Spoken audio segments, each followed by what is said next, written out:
haven't subscribed, please subscribe, because it's like you're coming back here and you're not being loyal. So you better subscribe and like my channel. Share if this information that I'm about to share would be beneficial to someone else. Okay, so let's start.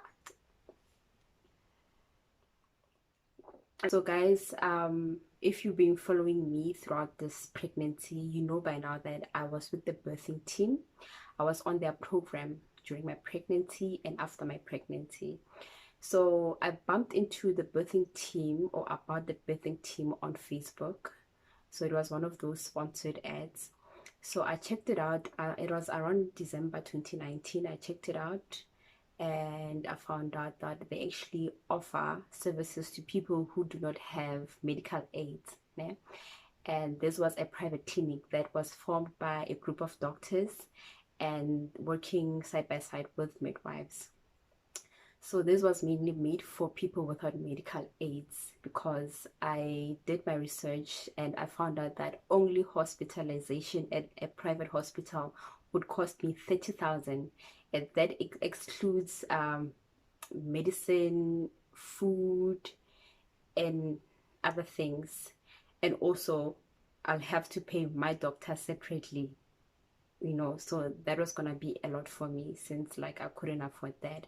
So I came across the post about the birthing team, that they offered the same medical care for pregnant women, but under a reasonable price. So when I checked it out at the time, it was around 25,000, and when I went in around January this year, um it went up to, I think, 26,000. Okay, so yes, so how does one actually become a candidate at the birthing team? So first, you book an appointment, you call them, yeah? And it's either you call the one in Pretoria, the birthing team in Femina, or you call the one in Durban, or you call the one in Joburg, or you call the one in Polokwane, because last time I checked they only had 4. So you call in and ask them if they are available, you want to book an appointment, and then they'll let you know whether they're available or not. So when they are available and you have your date in hand, they'll tell you that you have to pay a certain amount, which in my case I paid 1,999, which is like almost 2,000, to book an appointment with a doctor and midwives. So I paid that amount. I was given a date for my first appointment, then I went in. So when I went in, I was basically there to get screened. They took my bloods, they checked my vitals, and they checked my medical history and all that. I told them I had asthma, and they checked me out and found out that I had a low-lying placenta. So in my case, I had a complex pregnancy, which was also going to allow me to have a natural birth. So in that way, that price, 26,000, it went to 28,000, because I had a complex, you know, pregnancy. So it depends what kind of a condition you have. But if your condition it's super complex, they're not gonna take you in. Okay, let's say for example, maybe you are HIV positive or so, they're not gonna take you in. So yeah, so in a way, that first appointment, they need to check if you're gonna be a good candidate for the clinic, because they only deal with low risk pregnancies. All right, and then yeah, so I'm gonna share my experience with the birthing team. And yeah, as I said, I started going for appointments around January, and that was going well. Okay, I'd have an appointment every month. So from January, February, March, everything went smooth. Okay, up until the shutdown due to this pandemic going on, COVID-19, everything shut down. So when that happened, excuse me, when that happened, I came home in Limpopo and I stayed there And remember, my next appointment was going to be in April. So comes April, I'm preparing to get to Gauteng. So again, now all I'll go to the police station and find out how do I get a permit to travel to another province due to my prenatal checkup approaching. And so I did all that, and I had proof, of course, because I had like a card with me that proves that okay, I have an appointment with the doctor on this day and all that, and then that didn't actually go go well. And yeah, I was told that I should just keep that card as like my proof. So okay, here I am, and I call in at the birthing team in Pretoria, the one in Femila. I call them and I tell them that, guys, I see that you have a birthing team in Polokwane. Is it fine if I go to the one in Polokwane, since I don't think the document that I have would actually allow me to cross borders, move to a different province for my checkup, And then the lady's like, no, you can't. I'm like, why? She's like, no, you're in a different province, so you need to actually stick to where you are. You shouldn't be moving around. I'm like, what? Yes, even if you come to Pretoria, we're not gonna allow you in. So I asked myself, if something happens to me, what if there's like an emergency that that will actually force me to go see someone at the birthing team, how's it gonna pan out? Hence, like, I've been paying these guys like every month, and my account is up to date. Why am I being treated like that? It's one thing that actually, I don't know, it made me feel like whether it's a private hospital or a public hospital, like, it's just the same. That's when I started feeling worried. This whole process of me looking for a private hospital and trying to give myself the best of the best prenatal care, and it was just useless, because clearly private hospitals and public hospitals, they're just the same. So I was pregnant at the time, and I took everything with my emotions. That lady was like being, just arrogant and not trying to understand where I come from, you understand? So it turned out, Vele, when I looked at the rules and how to go about things, that people who actually move from one province to the other were not going to be allowed to go in the hospital in that other province that they just got to, So for you to actually be accepted in a hospital, let's say you're in Limpopo and you go to Gauteng, you have to be in Gauteng for more than 14 days before you can actually, they can actually let you in for a checkup in a hospital, or just go to a hospital. So luckily, I booked, I told her to actually move my appointment to, it was in April. I told her to move my appointment in May. Ne? I told her to move my appointment to May, because clearly I wasn't going to make it for April, because even if I managed to get myself to Gauteng, I wasn't going to be accepted, and I wasn't about to lie. That'd be like so irresponsible of me. So I was like, okay, it's fine. Book me a different date around May, and she did that. So what I did next, I called the Femina in Polokwane that this is my situation, so how do I go about it? So they were very helpful, those ladies. They actually told me that I should come in 2 days for my checkup, so they understood my story. So in 2 days time, I went and I got my checkup, although it wasn't on the same level as the one, there are things that the things that when you get to the birthing team in Femina, things are done this way and it's a standard. So they reached that standard for me. But when I got to Polokwane, the Femina there, for me, it was just that thing. We're just gonna check you so that you stop worrying or stressing yourself out. Because the one in Femina, when you get in, they check your urine, And after checking your urine, you go meet up with a midwife. She weighs you, she checks your urine, and she also measure your stomach, ask you about what's new, what's going on, how you feeling. You know, you have a one-on-one with a midwife, and after a midwife, you move to a different room, and that's where you get your scan, you get checked out, you also get asked questions and all that, and then you meet with your doctor. That's if you were your blood was drawn at the in the previous appointment. Then you meet up with the doctor, then the doctor will break down what's going on with you, what they found out in the blood, blah blah blah blah. So that's the standard that Femina, the birthing team at Femina, has. So me going to Polokwane, I first of all, they were late to get to the office, number one, and number two, um ugh, they were so slow. They were so slow. I don't know whether if maybe it's because I got there early, too early. I think I was 3 hours. I was 3 hours early. Yeah, I got there even before they opened their thingy, their office.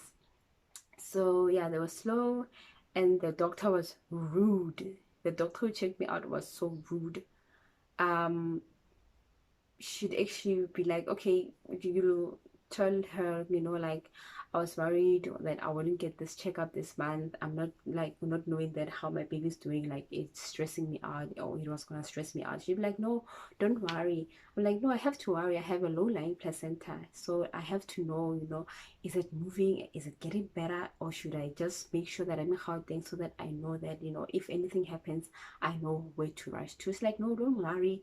You worry yourself. This thing will move.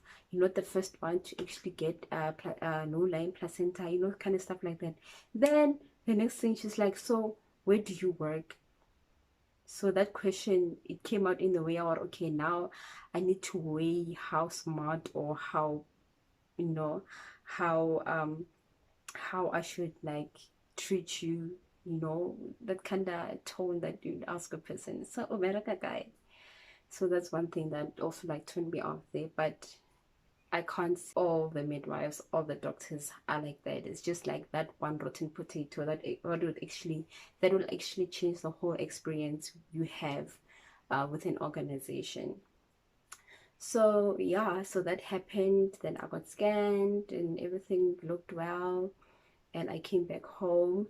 And around March they opened the borders. Then that's when I moved to back to Gauteng. So yeah, I went back to Gauteng, and yeah, so since I secured an appointment around May, yeah, so I was available on that day around May. So everything was still, the standard there was still great. And then June also came. That's when I reached my 9-month mark. So I'd go to check up every 2 weeks. Yeah, so I'd go there.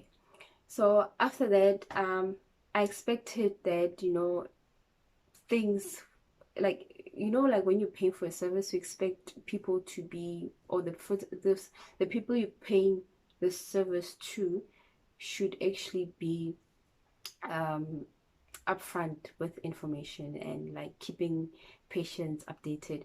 So it's one thing that also bothered me, because every time I had to keep on asking, you know, about things that were like supposed to be actually like given to me, like information that was supposed to be given to me, you know, on what to expect since this pandemic.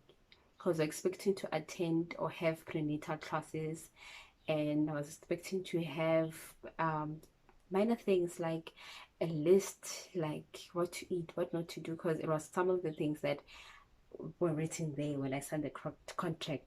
This is what they offer, and this is what I should expect, you know.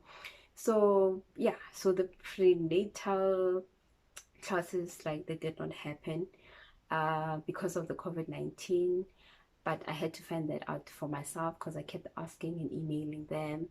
And Gamo,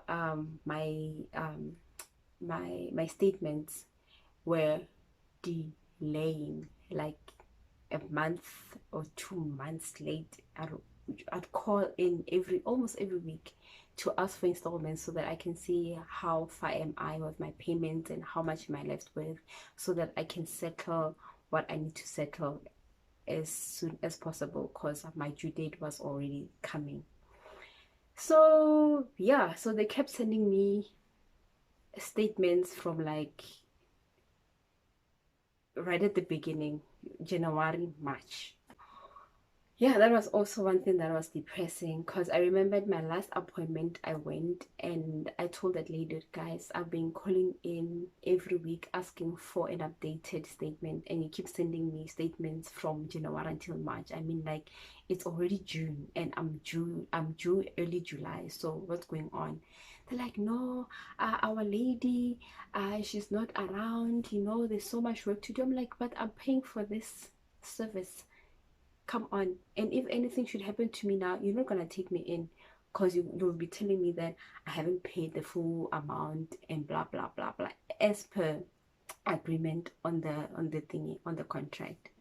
So yeah, so I asked them to print me out for a new updated statement. Finally they did, and it turned out that I owed, I think, 4,000. Yeah, I was remaining with a total of 4,000 rands, and that needed to be settled then, because in that appointment, that last appointment that I had, I was supposed to book a bed, né? And I was supposed to be given things that I should bring with me to the hospital, and I should be given an information that before you get admitted, you need to pay a total of 850 rand for the COVID-19 test, those kind of things. I mean, when you're working in a hospital with pregnant women, like, that's one thing that keeps your mind, that anything can happen at any time. So why can't people just do things kanago, which was so depressing. Come the day, yeah, comes the day that I go into labor. Went in early in the morning, and already that amount that was remaining, I paid it the very after my appointment that week. So in 2 weeks time, here comes um my okay, here comes the day that, like, I'm supposed to be delivering. I get to the hospital, and I get to this other tent where you get screened and all that before you get inside the hospital. And yeah, so I had a little bit of problem with them before, they actually took me inside of the hospital. So I was asked, who's your doctor? I'm like, my doctor is who and who. I'm with the birthing team and all that. Oh, so you're with the birthing team. So there was that energy, or, oh, okay, so you're not that important. That, oh, like, it said a lot. Anyway, I told them that I was with the birthing team. Then they started asking me if my account was up to date, if I paid everything. I'm like, yes, I paid everything. So one of the nurses left and went to kind of check. And she's like, no, we see on the system that you're owing. I'm like, no, I'm not owing. This is the proof. So luckily, I had my statement with me of the last payment, So I'm like, no, I paid literally 2 weeks ago. This is the amount that I paid, which means I don't owe you.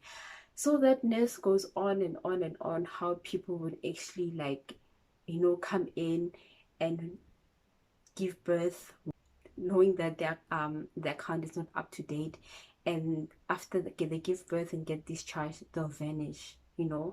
I'm like, yeah, I get you, but I said mine is up to date. So unfortunately, it was on a Friday, and it was so early in the morning. So the birthing team office opens at 8, so they couldn't get information from them. So basically, they were just relying on what they had, So finally, she accepted what I showed her. They're like, okay, just know that if we found out that this is not corresponding, like, we have to take legal actions, because now we're taking this thing serious. I'm like, okay, whatever, like, do whatever you have to do, like, dude. So yes, I get admitted, and yeah, labor comes and delivery happens.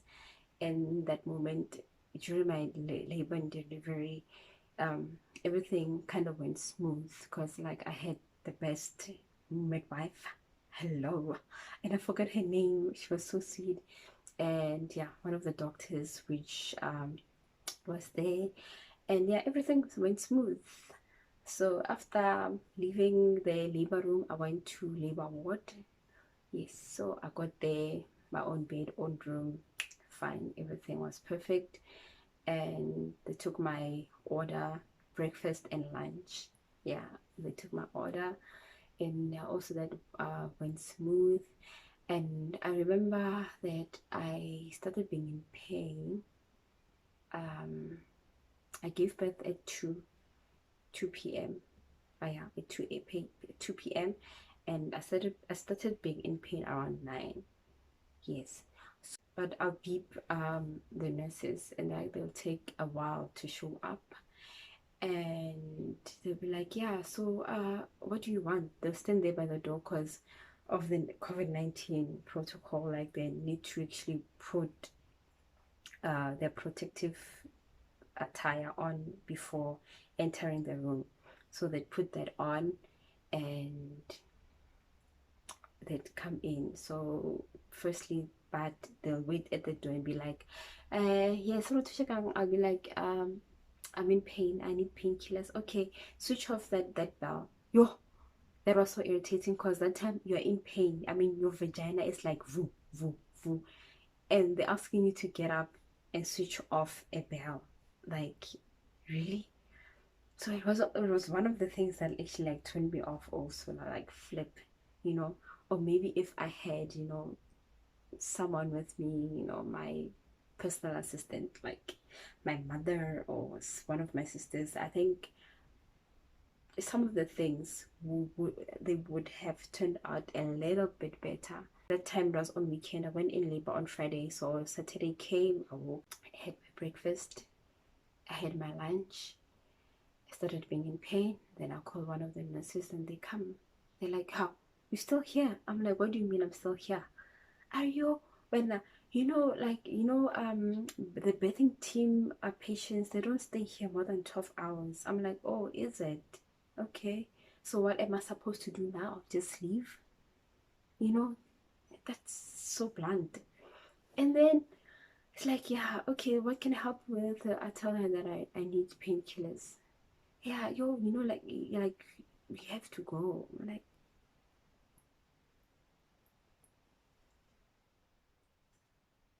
oh, what a service. So yeah, Kina Ola, I'm trying to call the birthing team, and I forgot that on Saturdays and Sundays they do not operate. So yeah, because I wanted to actually ask them, or they say that I was supposed to be discharged, and like what's going on. Am I supposed to leave like this, and should I leave now? Am I gonna get a prescription? I didn't know. I'm a first time mom, and this was my first experience actually being in a hospital, like on my own. So finally, I think the head of the nurses, she came and she checked out my blood flow. She checked out uh, my my heartbeat rate. Yeah, she's like, "You're fine." She asked me about the baby. Has he pooped? Has he peed? Okay, he looks well, blah blah blah. So yeah, I'm gonna kind of prepare your discharge papers and a prescription. I don't know, and I'm sorry to say this. Even like from the moment I walked into that hospital, there's a thing about white nurses. They know how to take care of a person, and that's my personal experience. Because all those nurses that I would call and come and who'd come in and give me my medication and all that, they had like that energy, ish, ish, ish. When every time someone calls you like 1,000 times, you end up being like ish, ish, ish, and then they had that thing. But sitting here and recalling, like those nurses, like they treated me like, I don't know, an egg, gold. So they actually communicate with you, or okay, I'm doing this, that is done, so I'm sorry wait for waiting this long. You know, they have that customer patient orientated thing, you know. And yeah, so I got discharged and I got a prescription, and that's when I left the hospital. Fine. Remember when I got admitted, I got swabbed to get tested for COVID-19. Okay. Then after 2 days, here I am catching a nap with my newborn, you know, and I get a call. Hey, Gary, it's the birthing team, Femina. Okay. I answer that call. Hello.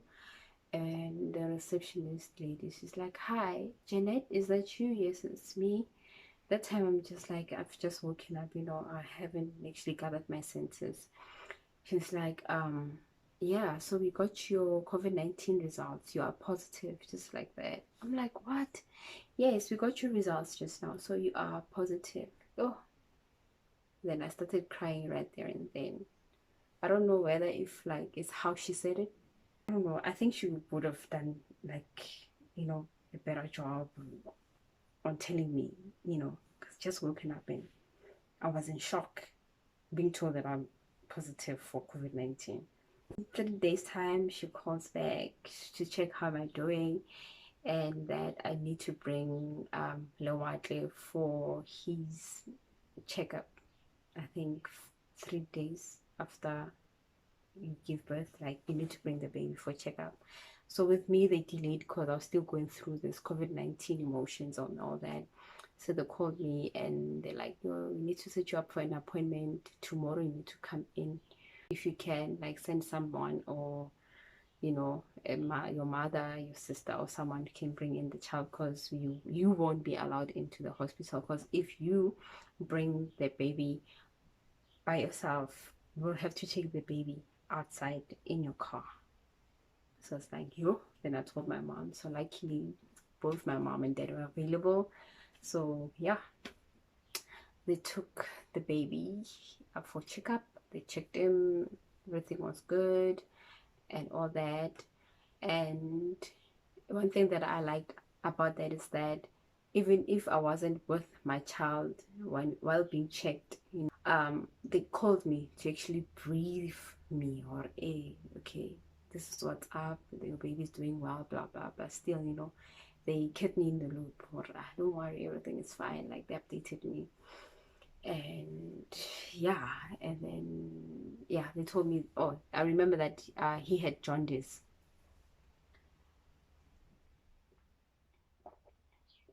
Yeah, I remember that he had jaundice, and they told me that I should take him to Empath to get his blood checked or drawn, and I did that. And even today, I'm still waiting for the results for the test that I even paid. So yeah, man. So I don't want to say that I had a bad experience or the best experience, but I just wanted to share with you, you know, what I went through. And I think in my head that things would have turned out better if it wasn't for this pandemic, because it actually shifted a lot of things, you know, protocols, and the flow, you know, of life, and how people will actually do things. That's my whole experience on the birthing team in Femina. And if you have any more questions for me, you can just easily ask me down in the comment box. Yeah, so thank you very much for watching this video. I hope it was useful to you. And if you know someone that maybe is curious about the birthing team, just like share them with this video. Bye.